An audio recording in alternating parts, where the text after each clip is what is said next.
Que pouvez-vous nous dire de l'origine de cette odeur de soufre ce soir sur l'Île-de-France?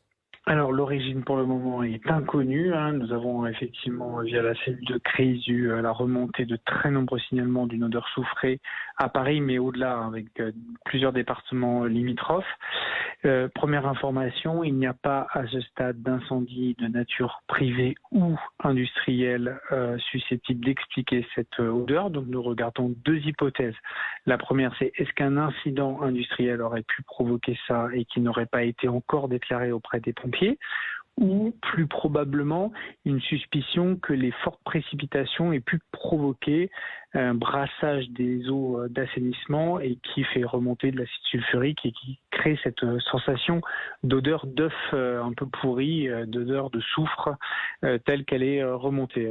Mais pour l'instant, pas de signalement d'incident grave par les pompiers et nous allons continuer les investigations, mais pas de raison de s'alarmer pour le moment. Alors, on voit à l'instant le tweet que vous avez fait il y a quelques instants. Vous mentionnez qu'il n'y a pour l'instant pas d'incident industriel signalé. Je reviens là-dessus parce que vous venez d'employer cette expression.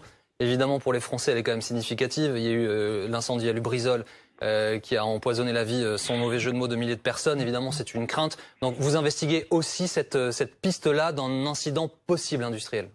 Oui, c'est-à-dire que nous, c'est simplement les pompiers. Les pompiers sont appelés dans ce type d'incident et pour le moment, aucun événement n'a été remonté de nature à expliquer une pollution olfactive de ce type-là. Donc, il n'y a pas de raison de s'inquiéter. Et donc, pour le moment, on met plutôt ça sur le dos des précipitations qui ont même beaucoup brassé les réseaux souterrains, les réseaux d'assainissement. Mais on va suivre ça dans les minutes et les heures qui viennent, mais aucune raison de s'alarmer.